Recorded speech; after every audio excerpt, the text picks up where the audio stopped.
اعوذ باللہ من الشیطان الرجیم بسم اللہ الرحمن الرحیم وقالت نسوۃ فی المدینۃ، اور کہا عورتوں نے شہر کے اندر، امرأۃ العزیز ہے، یہ ہے وہ عزیز کی بیوی، تراود فتاح عن نفسہ، وہ اپنے غلام کو پھسلا رہی ہے اور اس کو چاہتی ہے اسے گناہ پر آمادہ کرنا، قد شغفہا حبا،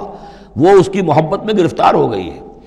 انا لنراہا فی ضلال مبین، ہم دیکھتے ہیں وہ تو بڑی بھٹک گئی ہے اپنے غلام کے ساتھ یہ معاملہ، اور یہ تو بہت ہی گھٹیا بات ہے۔ فلما سمعت بمکرہن، جب اس نے امرأۃ العزیز نے سنی یہ باتیں، میرے خلاف اب یہ چرچے ہو رہے ہیں، تو اس نے چاہا کہ ان سب کا جو چونکہ اوپر کی سوسائٹی تھے وہ سارے کے سارے جو ہیں سوراخ تو سبھی کے ہاں تھے، گندگیاں ہر ایک کے ہاں تھی، لیکن یہ موقع مل گیا عورتوں کو کہنے کا، اسے معلوم تھا خود ان کے اپنے کردار کیسے کچھ ہیں، لیکن اس نے چاہا کہ اس کا بھانڈا جو ہے چوراہے کے اندر ان کے کردار کا بھی پھوڑ دیا جائے۔ ارسلت الیہن، تو ان سب کو بلوایا ایک دعوت میں، وآتت لہن متکئا، اور اہتمام کیا ایک مجلس کا، ایک ڈنر کا، اور اس میں یہ کہ سب جو متکئا جو سہارا لے کر بیٹھے ہوئے ہیں،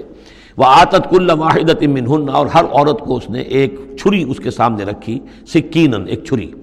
جب کوئی پھل وغیرہ ہوں گے اس کے ساتھ چھری بھی سب کو دی گئی ہے۔ وقالت اخرج علیہن، اور کہا کہ اے یوسف ذرا نکلو ان کے سامنے، برآمد ہو، ان کے سامنے آ جاؤ۔ فلما رأینہ، تو جب ان سب نے اس کو دیکھا، اکبرنہ، تو ششدر رہ گئیں، وقطعن ایدیہن، اور ان سب نے اپنے ہاتھ کاٹ لیے۔ اس میں ایک کا تو کسی کا غلطی سے ہاتھ کٹ گیا ہوگا، چوک گئی ہوگی، دیکھ کر ایک دم جو چونکی کہ یہ اس قدر حسین و جمیل، یہ تو انسان نہیں معلوم ہوتا، یہ کون ہے،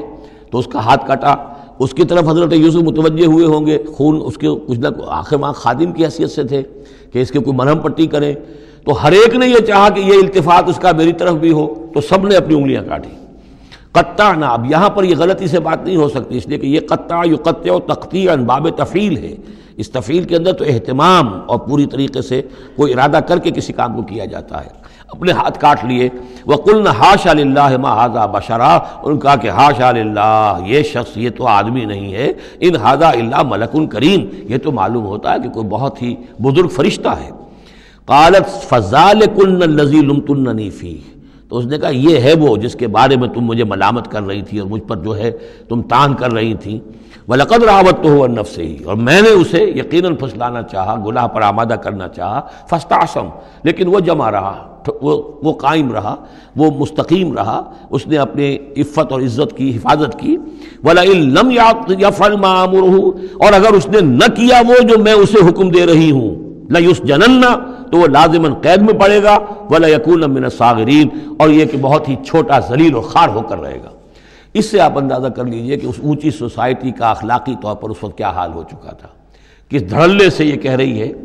اور ان کی تمام بیگمات کا بھی جو مسئلہ تھا وہ بھی سامنے آ چکا، اور اس میں ظاہر بات ہے کہ اسی دھڑلے کے ساتھ اس کا اعلان کرنا اپنے گناہ کا، کوئی اس میں حجاب محسوس نہیں کر رہی۔ قال رب السجن احب الی مما یدعوننی الیہ، حضرت یوسف نے دعا کی، پروردگار مجھے قید زیادہ پسند ہے اس چیز سے جس کی طرف یہ مجھے بلا رہی ہیں۔ وَإِلَّا تَصْرِفْ عَنِّي كَيْدَهُنَّ، اور اگر اے پروردگار تو نے مجھ سے دور نہ کر دیا ان کی چالوں کو، ان کی فریبوں کو، أَصْبُ إِلَيْهِنَّ، ہو سکتا ہے میں بھی ان کی طرف مائل ہو جاؤں، وَأَكُن مِّنَ الْجَاهِلِينَ، اور میں جاہلوں میں سے ہو جاؤں۔ فَاسْتَجَابَ لَهُ رَبُّهُ، تو اللہ تعالیٰ نے، اس کے رب نے اس کی دعا کو قبول کیا۔ فَصَرَفَ عَنْهُ كَيْدَهُنَّ، اور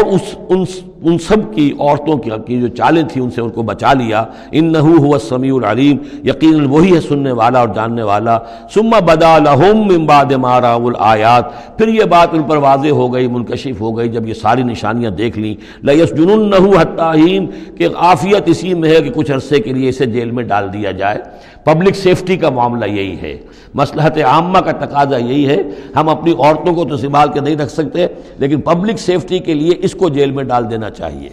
صدق اللہ العظیم۔